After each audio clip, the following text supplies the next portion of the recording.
You're listening to The Blind Chick, an AfterSight original podcast. We're telling you stories about strength, overcoming hurdles, and living experiences. We see who you really are. Blindness can be an adventure. Are you ready for the journey of a lifetime? We are. Hello, everybody, and welcome back to The Blind Chick. That's Moses Street. And that's Penn Street. Go, go, go, go, go. Haha. I have to say that's one of your weaker ones. I know. It was last minute. I hadn't thought of one before the show. So, well, everybody, welcome back to The Blind Chick. I know summer is in full swing, and hopefully wherever you are in the world, you're finding cool things to do in this season. And I know Moses and I have been camping a lot, paddleboarding, trying to get outside and enjoy the beautiful Colorado, all the fun stuff Colorado has to offer in the summertime. So, but Mose, I know you always have a lot to say, but I would like to jump in today because we have an incredible guest today, Zach Tidwell, and his story is remarkable. However, what he has done with what he's doing now and moving forward in his life after really some rocky times, which I know many of you out there can relate to. But I really want to give time to Zach because I really think this is something we all need in our lives right now. So, Zach, welcome to The Blind Chick. Thank you. And thank you for saying that everyone needs some Zach Tidwell in their life right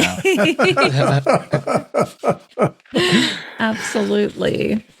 I know it's an amazing story, and we know that I guess it's politically correct to warn people that there is some subject matter that may come up in the beginning, but think of it like a really good Hollywood movie.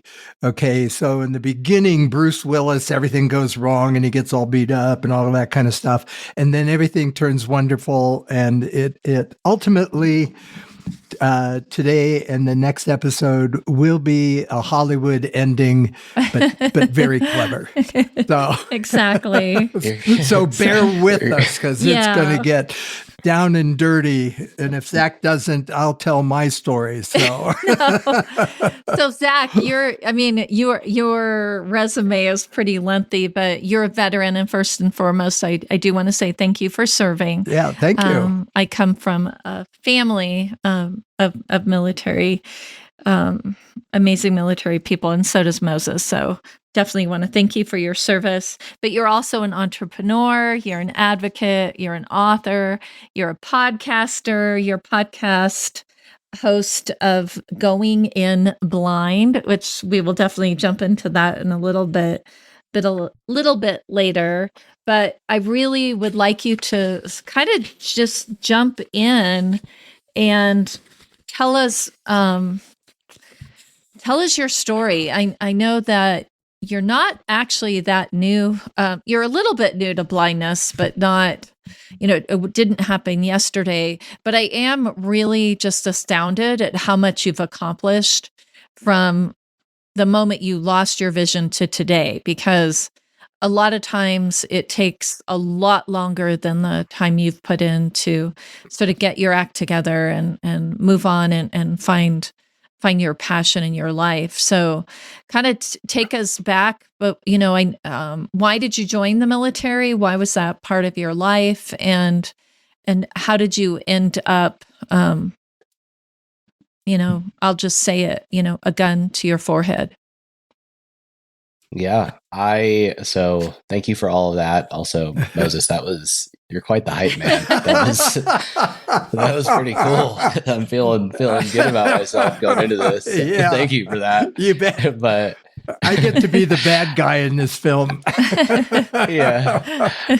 So I knew my entire life that I was going to go into the military. I didn't know necessarily which branch growing up, and I didn't know if I was going to enlist or go to college first and get commissioned as an officer. But most of the men in my family have gone into the military. My dad's a veteran, and so I looked up to him and them and wanted to do that. And like so many other little boys, probably, I thought I would be a fighter pilot.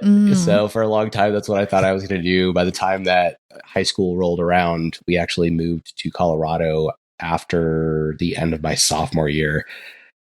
And I met with a liaison from the Air Force Academy, and she was like, "Hey man, if you don't have a 4.0 and a lengthy community service history, like you're not going to be competitive." And so it's silly that I dropped my idea of becoming a fighter pilot at that point, because there's other ways to become a pilot. Right. But at that point, I decided, okay, if I can't do that, then I want to be an infantryman, and I want to be a door kicker. And to me, that leaves you with the Army or the Marine Corps. And I sure as hell wasn't going to join the Army. The Marine Corps has a reputation for a reason. Yeah. And I wanted to be a part of that. So I did. And so I started talking to a recruiter when I was 16, and he was like, "Hey man, I can't talk to you until you're 17. So come back in here."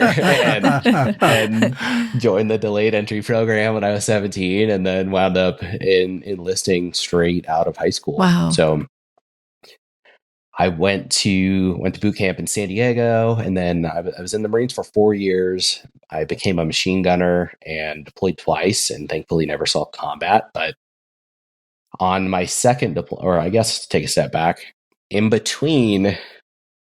So I had, after I joined the Marines, I got back with a girl that I had dated in high school. We made it through my first deployment together, and there seemed to be no hiccups. So she moved out to California, where I was stationed after that, and we got a place together and things were going well. So I proposed, and we ended up getting married before my second deployment. And while I was on my second deployment, right near the tail end, a woman that I didn't know reached out to me and was like, "Hey, I'm so-and-so, I'm married to so-and-so, and my husband and your wife have been exchanging some things. I don't know if you're cool with this, but I'm certainly not." And she sent me some screenshots of some conversations that they were having, and that it was talking about them hooking up. And so I, rocked my world. Yeah, I can imagine. I came back from that deployment. Yeah, so a little bit. that was late. Then call that in the military that Jody got you. Jody is like the guy at home that your wife is sleeping with. So Jody got me. Oh no. But so Jody got me. That was near the end of 2017. And I came home in November of 2017 from that deployment.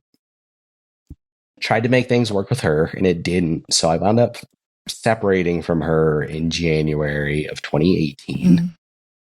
And as I just kind of alluded to a little bit, I wasn't super happy at that point, as you can imagine. But I was just, I was keeping myself very, very busy, kind of like I do today, except in a different light. I became a bit of a gym rat. I started training for and raced in a half marathon, which I had never done before. And wow. That's outside of the work of being a machine gunner and like all those other stuff that was going on. We're gone a lot. And on the weekends that we were in garrison, I was also taking my dirt bike out to the racetrack, and I was basically just distracting myself, but it was working for me. And I was, keeping my head on straight and just kind of trudging forward. But in March of 2018, I was in a really bad motorcycle accident, and I still don't know what happened that day. Was it when you were on your dirt bike, or was it when you were actually on the street with the... It was a dirt bike at a racetrack. Oh, wow. Yep. So I think what happened, because it was very muddy that day, and Southern California is very dry, but so when it does rain, it's like the earth is so hard that you will get like some layer of slick mud on top of them, just like the stone hard earth. And I think piecing back together, like the only thing I really remember and have a vague memory of is picking my bike up on the backside of a jump. And then between looking at my gear, my helmet, like the upper left quadrant on like the top left side of my head was just destroyed. And Wow. like, not cracked, but just, I mean, it looked like I had just ran it across pavement, and the visor was all cracked. And piecing all that together, and then the story of, I guess piecing that together with the story, I think probably what happened is I came down on the backside of that jump, and the bike just came out from underneath me, and I went pretty much straight to my dome. But man, traumatic brain injury from that, and that's when I really started to spiral. Like I don't remember the rest of that day. Were you taken to the hospital or? Yeah. So basically, somehow I made it back to my truck, and I've been an athlete my entire life. So I've had other head injuries, and I know the difference of having my bell rung versus, okay, something's wrong. I didn't just get my bell rung. I have a concussion, and I guess I made it back to my truck, and I called my parents, who lived 17 hours away in Colorado. So it makes no sense for me to call them. I'm that out of it. And it's like, hey, I was in a motorcycle accident, and I think I have a concussion. And they were like, where are you? And I was like, I don't know. Oh my God. How scary. So, so I guess they were like, all right, well, hang on, don't go anywhere. We're going to try and get a hold of your buddies and figure out where you're at. They hung up the phone, and I immediately called back and was like, hey, I was in a motorcycle accident. I think I have a concussion. It was like 50 first dates. And so eventually they figured out where I was at, and some guys from my unit came and got me and took me to the hospital and stuff. But I started to spiral after that. There was a big shift in really my personality. I became very agitative and impulsive, which is normal for those of you out there who have not had a TBI or even a bad concussion. That is really a normal reaction. It's not fun, but this is very, very stereotypical after effects of that stuff. And so is the depression that I dealt with. And the timing of everything, it's like, without that, had I not been going through all that stuff, would the depression have gotten that bad? I don't know, but I really started to ruminate on everything that was going on with my wife, who I was now divorcing from, and couldn't sleep. And I started finding that having a couple beverages before bed would help me at least fall asleep. And so this is March of 2018. I basically carried on through March of 2018 through August, when I was honorably discharged because my enlistment was up, of kind of self-soothing with alcohol so I could sleep. And that continued. I got out of the Marines, came back to Colorado, and started going to college. Total career shift. I wanted to be an ER nurse, so I started going to college for nursing and working at a local hospital. I can see a kind of a trend though with you of the adrenaline. Yeah. So, and that definitely, I mean, that still holds true today. I'm sure we'll get into some of that stuff, but definitely, that's for whatever reason that stuff calls to me is service and adrenaline. So I was working full time and going to school full time, and just kept getting worse and worse, because not talking about this stuff, I thought it was weak to speak about that. I had just come from an environment where there's no room for that. And I thought that because I had just been able to basically brute force my way through all the challenges that the Marine Corps threw at me, that I could do that with my mental health. Did it enter your mind during that time that some of it could have been attributed to the head injury, or were you just thinking, I just need to, buckle down and get through this? Like, I don't remember ever having a single thought in my mind that it might be related to the motorcycle accident. I thought this is what it's like to be going through a divorce because your spouse cheated on you. Oh, okay. I was like, it just, And then I was like, all right, this is just, it is what it is. And I'll get through it with the help of keeping quiet and drinking. That's So- right. Jack Daniels, So- everybody's friend till he knocks you off your feet. That's right. So. Yeah. And so I developed to the point where I was a functioning alcoholic. I was getting up every morning super early so that I could work out before school or work. I would go to school or go work my 12-hour shift and come home. And most nights was drinking to the point of a blackout by the end. Wow. That was a progression, and I was withdrawing and becoming more and more apathetic as I got into a worse and worse spot. And I didn't realize, it's kind of crazy when I look back and talk about this stuff now. And it actually, like, specifically when I went through my book and was writing all this stuff down, I was like, geez, like, and it took a second to go kind of minute by minute through all of this stuff, like how bad of a spot I was in, and the fact that I was just blind to it. But it got to the point I was doing everything that I could to keep up appearances that I was fine. So I guess I was showing up for all my responsibilities and killing it at school and at work, but doing again, I was doing that stuff and going to the gym, and outside of that, I mean, even doing those things was like pulling teeth, but just because I didn't want to do anything. But I was trying to like force myself out because I just wasn't getting joy out of the things that I used to enjoy doing. And so in the wintertime, that turned into, I would drive up to the mountains. I lived in Littleton. So 2.5, 3 hour drive up to Keystone. And I would drive all the way up there and still not want to be there and be like, man, I don't want to do this. And so I would sit in my truck and sit there for a couple hours so that it looked like I had gone snowboarding. Do you think that that almost made it harder to even ask for help because you had the persona that everything was okay? It wasn't like you were falling apart and showing it and then asking for help. You were just being so stoic that I think that it would almost make it harder to ask for help. It just, speaking up was not an option. Yeah. I wasn't going to be weak. Oh. It was just so silly. Yeah, I'm on Team Zach's side on that one because guys, I'm sure women too. Well, you do, you know. Penn could lose an arm and she'd still go to the meeting. I'm glad we're calling her out in public like this too. This is really good. She'd just go, she'd just put an extra sweater on.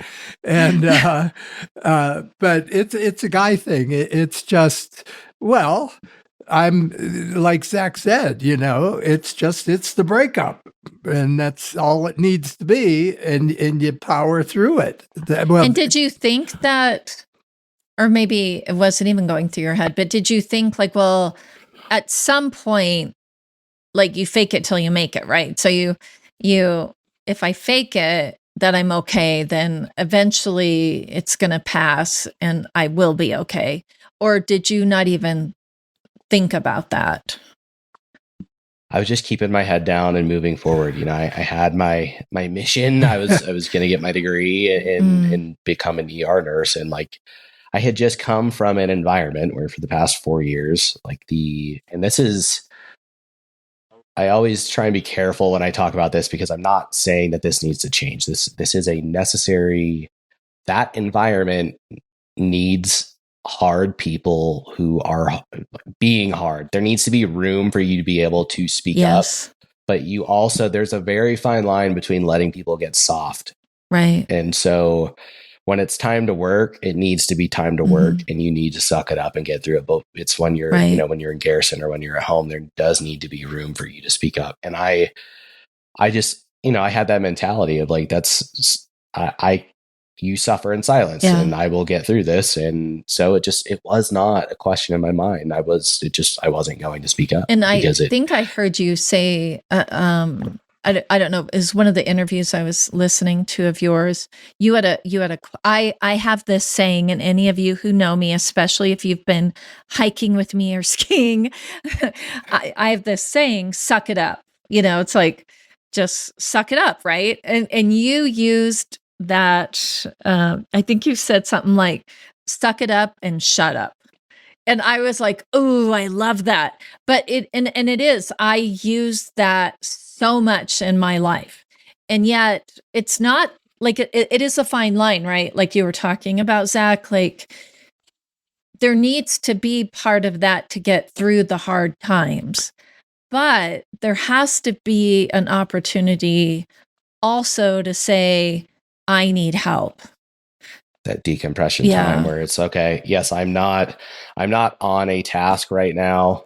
This is my time to, okay, now I need to stop compartmentalizing or whatever I was just doing and address this, because that stuff will creep up on you. You can't, that is a debt that you are accruing when you're not dealing with that. And especially like me, when you're suppressing it with a depressant. Yes. Like that's, you're just fueling the fire there. And that honestly, again, it just wasn't a thought in my mind. And like, I noticed how apathetic I was getting. I mean, that like with the snowboarding, that happened with my dirt bike as well in the spring, where I would load all my stuff up, drive to a track, pay to get into a track, and then be like, gosh, dude, I cannot, like, I do not want to be here. But that carried all the way through into March of 2019. So accident was March 2018. And then a year later. So you went through a whole year of kind of pretending almost. Yeah. And that was so March 27th. And I was stone cold sober this night. So I'm always, because I guess I'll keep that in mind. I'll come back to that here in a second as we get into the next couple of days. But March 27th, I don't know what shifted in my mind. I had my concealed carry permit, so I carried everywhere that I went. And that night, totally sober, for whatever reason, I decided I was back at my apartment and got my gun. And this is the only time in my life that I've ever mishandled a firearm. But I cleared it out. And started holding it to my head and just like seeing how it felt. And that was like, it was, and I am not trying to think of the word here, not glamorizing this here. This is in my mind, that was like a weight was lifted, because I had found, I felt like I was in an inescapable place, and all of a sudden I had an escape. And I knew this was like my break glass in case of emergency. Like I didn't know when I was going to do it, but that would be my out. And even then you didn't reach out, because it sounds like you were close to your family, right? It sounds like you had people. It wasn't that you were all alone. Like you actually did have people, but even at that point you didn't feel okay to reach out for help. Kind of. So I had actually just recently been kindly asked to leave my parents' house. So when I had first gotten out of the Marines, my parents were like, hey, if you're working and going to school, you can come live with us, no rent. And they saw me deteriorating, right? The falling into drinking and stuff. And that bled over into, there was one day, one of my sisters, so I have a sister that's 11 years younger than me and another one who's 22 years younger than me. The middle sister's birthday, we were all supposed to go out for breakfast, and like everyone had known that. That's always a thing that we always do a birthday meal in our family. My parents came down to get me to go out to breakfast, because I hadn't been upstairs like when we had planned to meet, and they found me passed out on the floor with a bottle next to me. So after that, and there was some more stuff to it, like me getting into it with my mom. We've always butt heads, but it came to the point where she like basically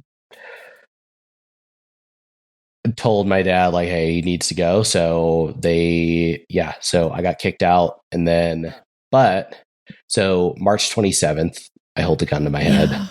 March 30th, my parents came to my apartment with my two little sisters and were visiting. And we were at one point in the very room, in my bedroom, where I had just held my gun to my head 3 days before. And I did not say anything. Wow. I said nothing. And they thought that I seemed grumpy and tired, but that was not outside of my baseline at that point. And they're like, that's that. Plus, he's going to school and working full time. That's like, a lot. Yeah. Yeah. There's a lot going on here. So they, that's what they noticed, but not a red flag given the context of my recent behavior. And that was another thing, that impulsiveness, like that bothered them, how I'd become very impulsive. Yeah. And so that was like one of the things that they brought up when they kicked me out. Cause like I've always been I've always been a saver. And like, I got out of the Marines. I got my truck lifted. That was I spent $5,000 to get my truck lifted and get new tires and stuff on it. Bought a $3,500 downhill mountain bike so I could get in a downhill mountain bike, and like went and bought my concealed carry firearm. Like none of that stuff. That is so out of character for me to do any of those. Well, not the downhill mountain bike. Like obviously that's something I would be into, but like buying that bike was so unnecessary. And so I was just, I was acting very out of character, and they were not fans of it. So that was March 30th. March 31st, the next day of 2019, is when I had finally decided that I was going to kill myself. And I actually, this was a 2-bedroom apartment that I had with a buddy that I'd gone to high school with for the 2 years that we lived in Colorado. And I had started recording a video to my family to finally explain myself. And that was like the first time that I'd actually opened up about any of this, was to my iPhone. Wow. And like a year after, and you're just getting around to like talking to yourself about it. Yeah. Wow. And so, I'm falling. I started having a couple drinks because I knew I was going to shoot myself, and I wanted that liquid courage. And my roommate, my roommate ended up getting home early in the middle of that. So I paused the video, and our apartment was set up so that like his living space and bathroom was on one side, the common area with the kitchen and living room was in the middle, and then my room and bathroom were on the other side. I paused the video, composed myself, I'm sure, and then went out and talked to him. And I don't remember any of this. This has all been filled in. Yeah. But I went out and talked to him like nothing was wrong. And we were just talking. I was seeing how his day went. And then we were talking about what we were going to do later. He was like, yeah, I'll hop on Xbox after I finish doing my dishes here. And so I went back to my room. He went back to his. And then eventually he heard the gunshot a couple minutes later. And he had thought something had fallen in the kitchen because he wasn't in the military. So like I would know that sound in an apartment was a gun, not something falling in the kitchen. But he came out like nothing was amiss. And so he went in my room, and when I didn't answer the door, he opened it, and I was slumped on my bed with a bullet hole in my forehead. Ah, man. So Monday, as we are recording this, at least, was actually 6 years since that day, which is kind of wild. Hey everybody, Jonathan Price here with Aftersight and the Blind Chick. Man, I know this was a heavy episode, but I want you to come back next week, because on the other side of this episode is so much hope and love and joy that I can't even describe to you how incredible this next episode is going to be. So you've got to come back next week. Zach is an amazing man. He's an amazing human, and his story of resilience and power and love is kind of addicting, if you ask me. So Zach, thank you from the bottom of my heart, from the bottom of Aftersight's heart, for sharing your story. And you guys got to go check him out on all the social medias, and we'll put those in the show notes below. Want to remind you guys that we have a ton of other shows too. We got Blind Level Tech, Blind Sight, Navigating Life with Vision Loss, which is wrapping up in these next 2 weeks. So you're going to want to go back and listen to all 16 weeks of advocacy, because it was just fantastic.